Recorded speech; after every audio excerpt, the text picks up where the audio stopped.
Waheguru Ji Ka Khalsa, Waheguru Ji Ki Fateh. Bienvenue à vous, mes amis. Aujourd'hui, je souhaitais aborder avec vous une notion qui est importante et qui n'est pas toujours bien comprise, parce qu'elle est subtile aussi, parce qu'elle n'est pas immédiatement accessible si on n'a pas la culture sanskritaine et védique préalable pour pouvoir l'identifier dans la Bani. Il s'agit de ce que l'on appelle les royaumes akashiques. Donc nous allons voir tout de suite de quoi il s'agit. Le premier verset qui a attiré mon attention dans la Gurbani, c'est un enseignement de Guru Nanak Dev Ji que nous récitons tous les jours dans le Japji Sahib et où nous y lisons la chose suivante.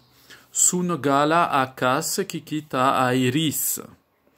C'est-à-dire que on traduira par en entendant les royaumes akashiques, même le petit ver, on pourrait dire le ver de terre, mais même le petit ver se languit de retourner à sa maison. Donc, il est évident que souvent, par habitude, et Dieu nous en préserve, que le Seigneur Waheguru nous donne une attention plus affinée, plus aiguisée sur les versets de la Bani que nous récitons tous les jours dans le Nitnem. Mais effectivement, on peut passer, si vous me permettez l'expression, un peu rapidement sur ce verset-là, sans trop se poser de questions. Or, que cela signifie-t-il que le Guru Nanak Dev Ji nous dise que même le ver de terre, il se languit de rentrer dans sa maison lorsque il entend les royaumes akashiques. Sunagala akas kikita airis.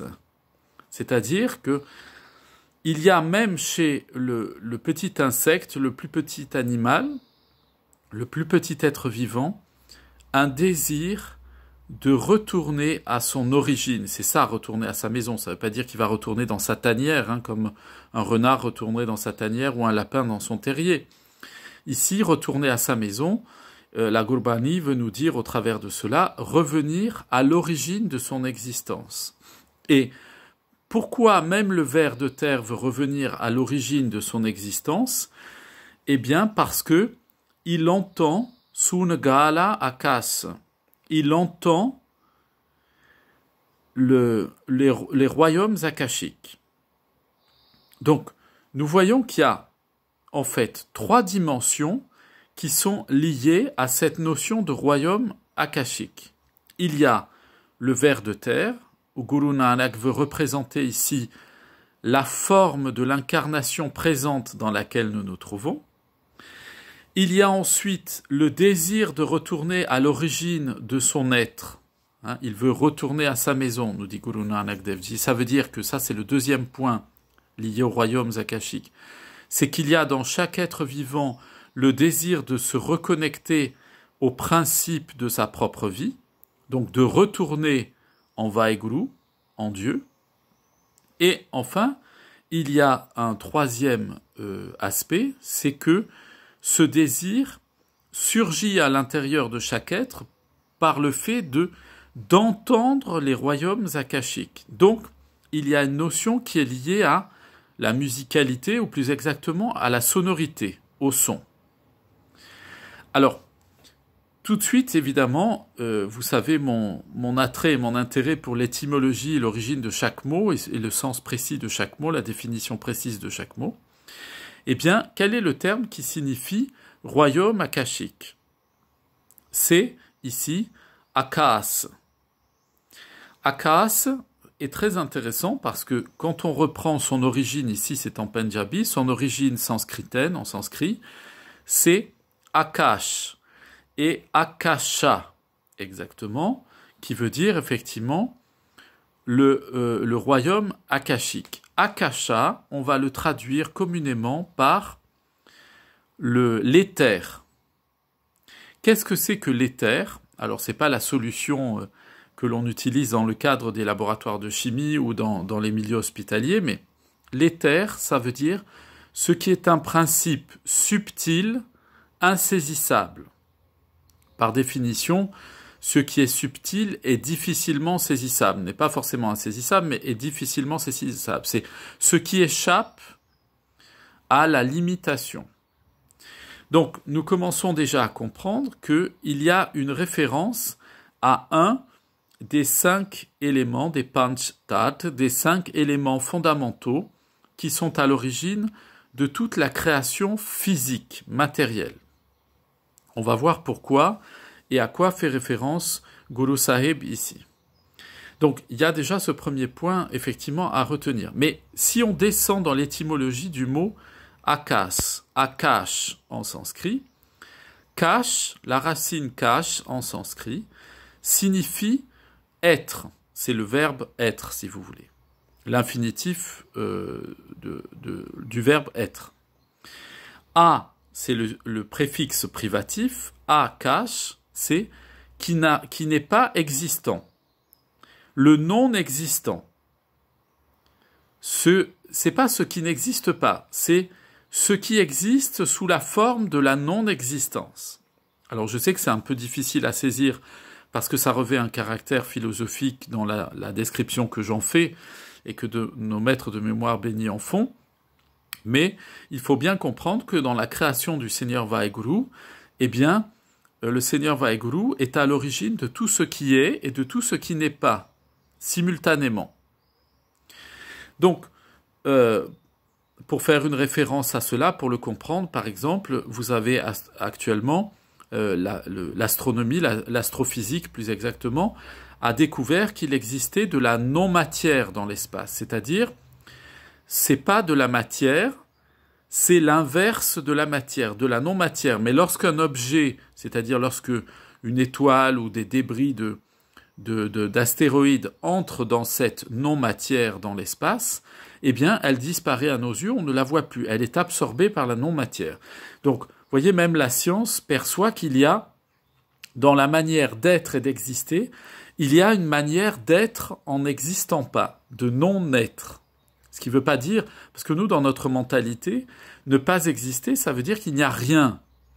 Mais rien, c'est quand même quelque chose. Quand on dit il n'y a rien, on définit quand même qu'il y a une absence de quelque chose, donc c'est une réalité. Quelque chose qui est absent, c'est réel.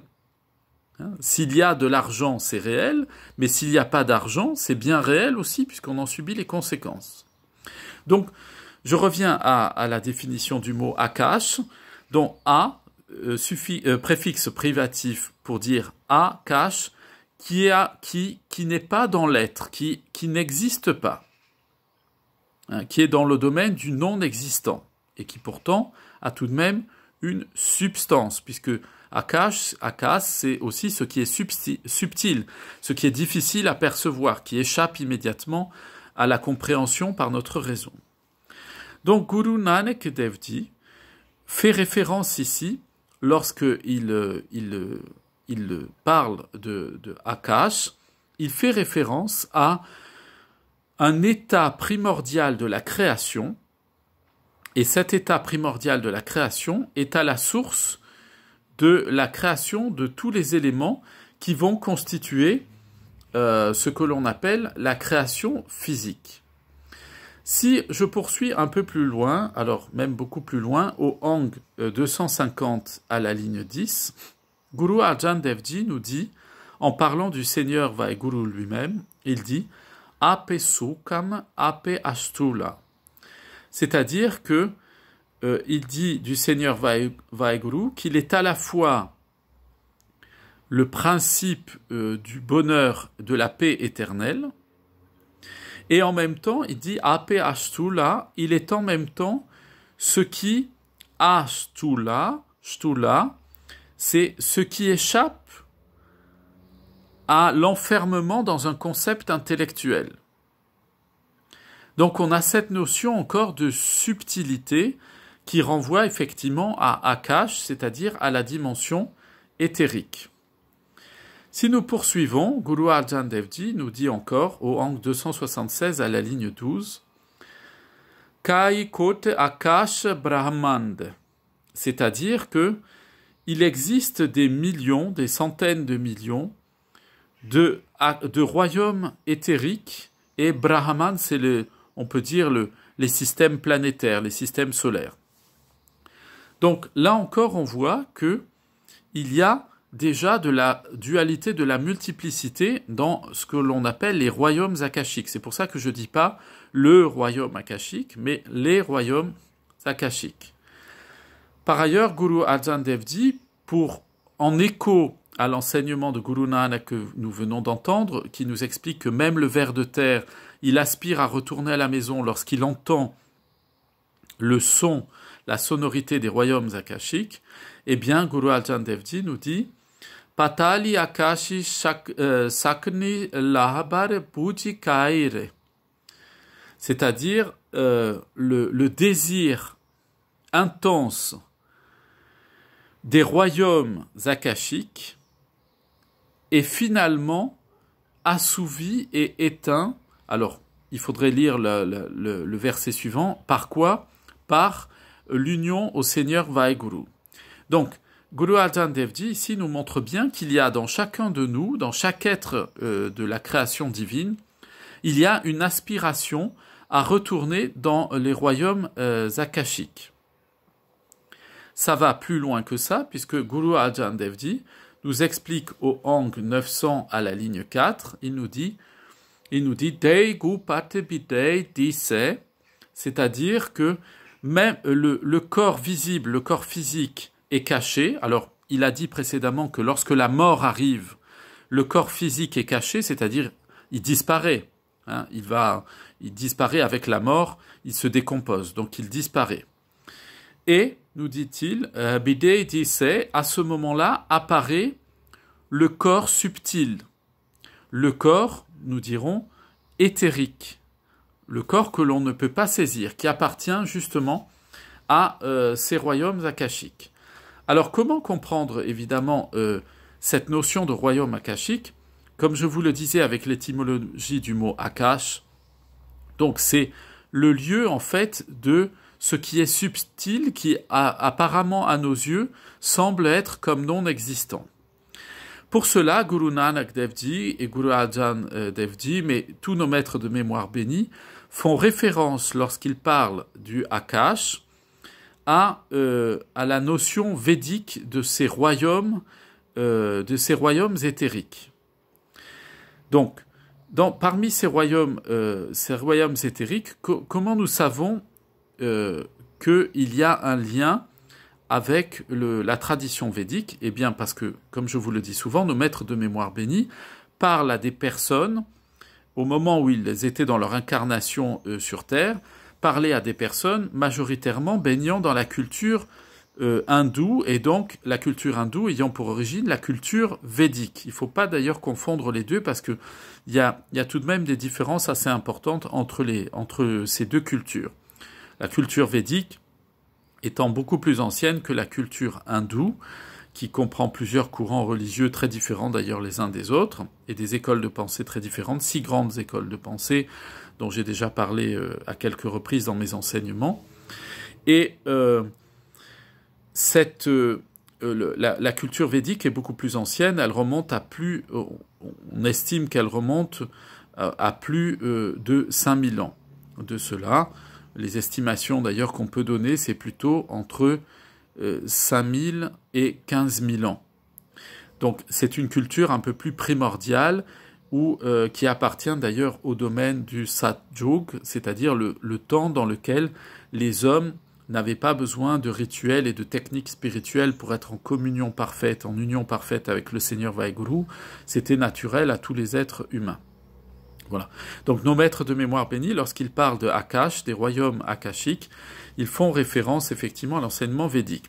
Notamment, ici, il y a une référence qui est faite à ce que l'on appelle le Shiva Puran et le Linga Puran.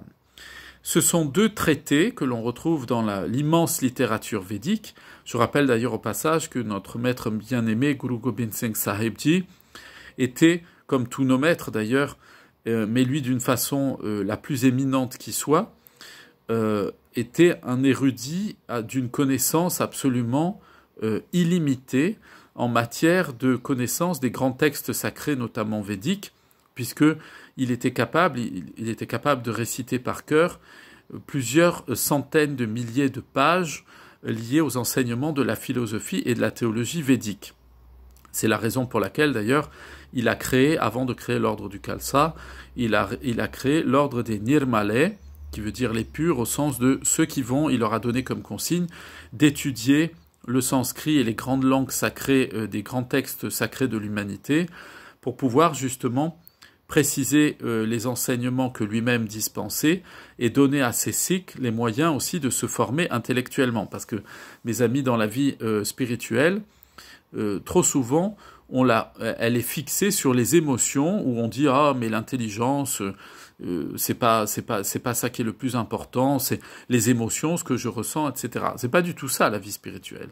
La vie spirituelle, c'est justement ne pas s'attacher à la dimension des manifestations, des attachements de l'ego au travers des émotions, des sentiments. Ça ne veut pas dire qu'on ne peut pas les vivre, mais on ne doit pas s'y attacher et faire une fixation là-dessus. Et on ne doit pas rechercher des effets sensationnels dans notre corps comme des critères en fait de vérification de notre vie spirituelle ou de notre niveau spirituel. Mais au contraire, Guru Gobind Singh Sahib Ji, il nous a donné le Nam Simran, comme c'est le cas depuis Guru Nanak Dev Ji, il l'a formalisé au travers de l'initiation à l'ordre du Khalsa, et en même temps, il nous a donné le devoir aussi d'être des gens éduqués intellectuellement pour pouvoir justement préserver son enseignement et ne pas le laisser partir à volo avec des interprétations fantaisistes de part et d'autre. Voilà, cette parenthèse étant fermée, je reviens donc au mot Akasha. Et ce mot Akasha, on le voit mentionné de façon importante, notamment dans le Shiva Purana, qui est un texte qui a été rédigé il y a 2400 ans à peu près de ça, et qui est un texte qui comprend à peu près 100 000 versets, qui traitent pour l'essentiel justement de différentes dimensions de la vie spirituelle, mais notamment de cette question de la création du monde, du passage du monde akashique au monde physique que nous connaissons aujourd'hui, et avec une dimension particulière qui est celle du son. Et c'est à ce à quoi fait référence Guru Nanak Dev Ji quand il dit « Sunagala akas kikita airis », c'est-à-dire que quand il dit que le ver de terre veut retourner à sa maison parce qu'il entend les royaumes akashiques, Guru Nanak Dev Ji ici fait référence à cette partie du Shiva Puran qui établit, c'est la première occurrence, c'est la première fois on le trouve dans tout le corpus de la pensée philosophique védique, qui est très ancienne, comme je vous l'ai indiqué.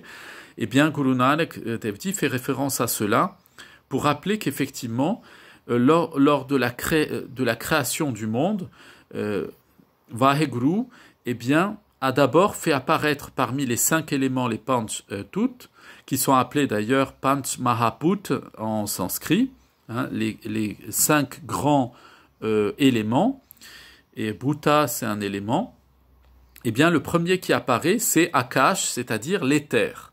À partir de lui va naître ce que l'on appelle l'air.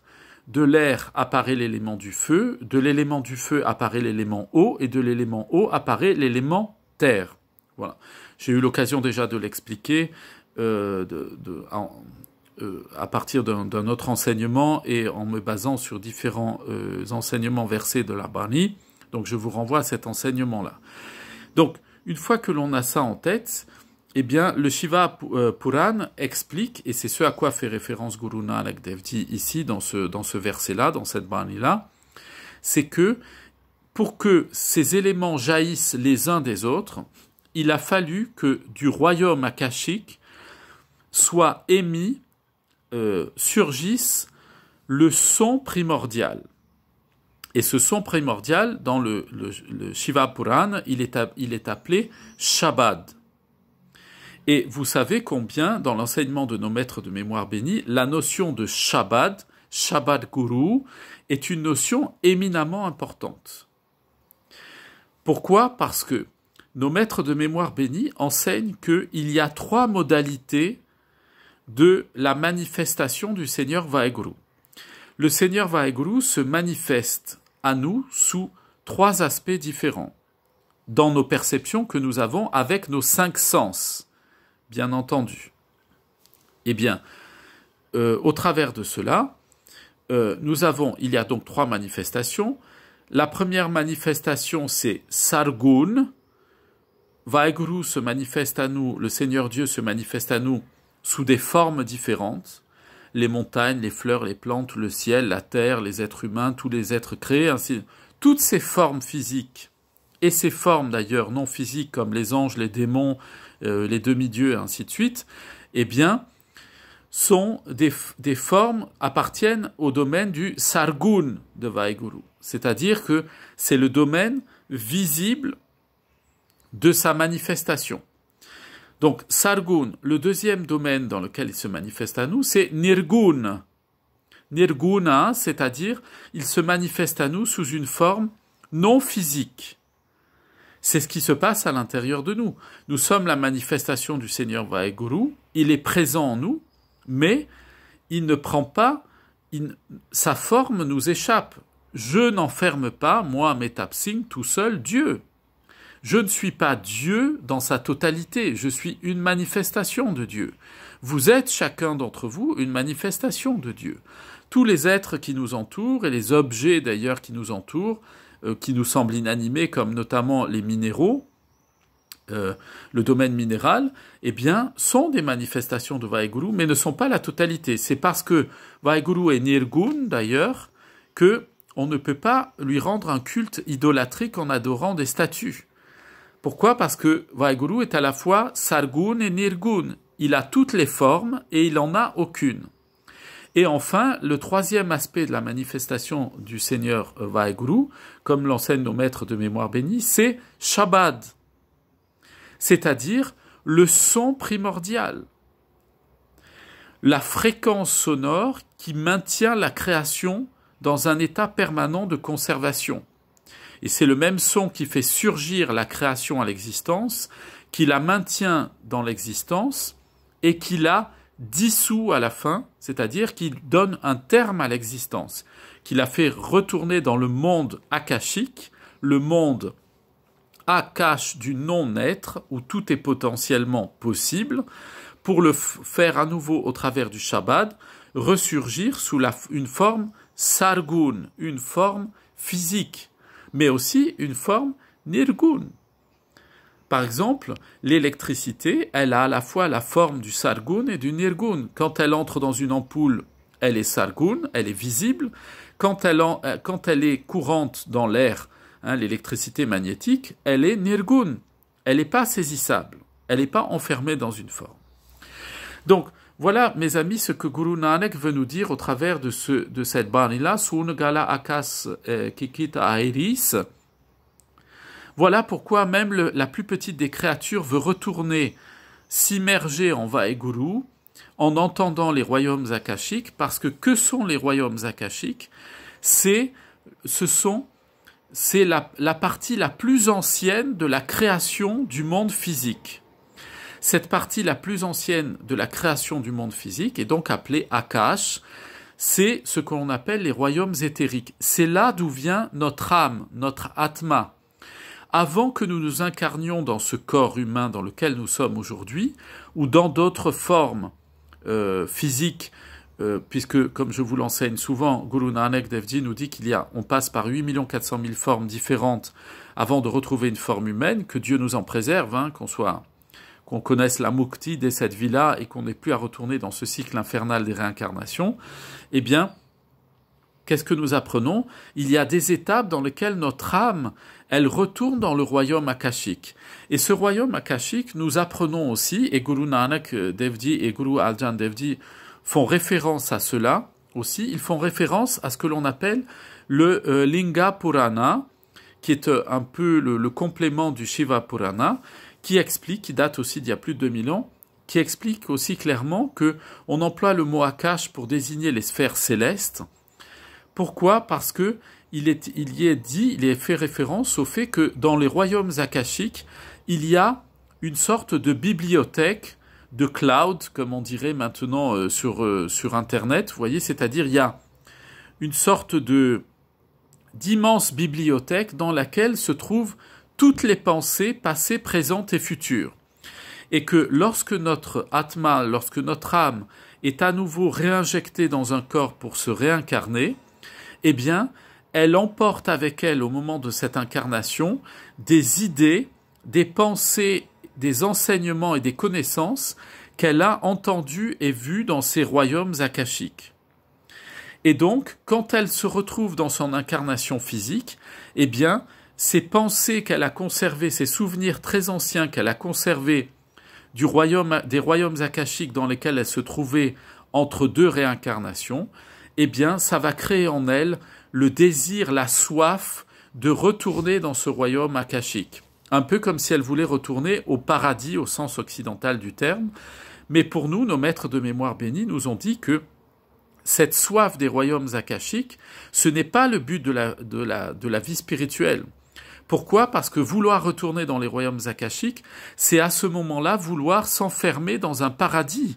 Et le paradis, nos maîtres de mémoire bénis nous ont expliqué que c'était une illusion du man, c'est-à-dire c'est à nouveau un enfermement mental, et ce n'est pas l'aboutissement de la vie spirituelle. Pourquoi? Parce que la mukti, ce n'est pas d'aller au paradis après que l'on ait quitté ce monde, mais c'est de se fondre en Dieu, de se laisser, comme la goutte d'eau tombe dans l'océan et elle s'immerge dans l'océan et devient l'océan, et bien de la même manière, le but de la vie spirituelle, c'est la goutte, si vous voulez, que nous sommes de divinité, va être réabsorbée intégralement dans la divinité absolue, infinie et sans limite.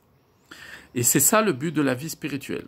Donc voilà mes amis, je pourrais dire encore beaucoup, je pense que je ferai peut-être, je verrai un enseignement plus précis sur la question de ce que l'on appelle les mémoires akashiques, c'est-à-dire les souvenirs que notre âme conserve quand elle arrive dans l'incarnation présente et qui peut expliquer pour quelles raisons il y a des enfants, lorsqu'ils arrivent dans ce monde très tôt, dès l'âge de 2 ans ou 3 ans, sont des prodiges, ou bien sans être des prodiges, font des choses extraordinaires, comme s'ils les avaient toujours connues et toujours apprises.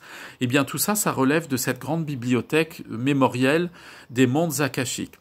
Donc voilà, mes amis, Guru Nanak Dev Ji a tiré notre attention, et lorsque vous direz votre Japji Sahib maintenant, en arrivant sur ce verset-là, Sunagala Akas Kikita Airis, eh bien, vous vous souviendrez que Guru Nanak Dev Ji nous rappelle qu'il y a en nous le désir de retourner à l'état primordial, mais que ce désir de retourner à l'état primordial est un moyen que Vaheguru a mis en nous pour nous donner le désir de s'immerger non pas dans le royaume akashique, mais en lui totalement, pour être libéré des attachements à nous-mêmes et connaître la paix qui ne connaît pas de fin, c'est-à-dire un état d'équilibre intérieur parfait et absolu, qui n'est en fait rien d'autre que l'être lui-même de Vaheguru, le Nam divin, le principe et source de toute vie. Je vous souhaite une excellente journée, je vous dis à très bientôt, plein de bénédictions sur vous, vos familles, vos amis, vos voisins et tous ceux que vous aimez. Vaheguru Ji Ka Khalsa, Vaheguru Ji Ki Fateh.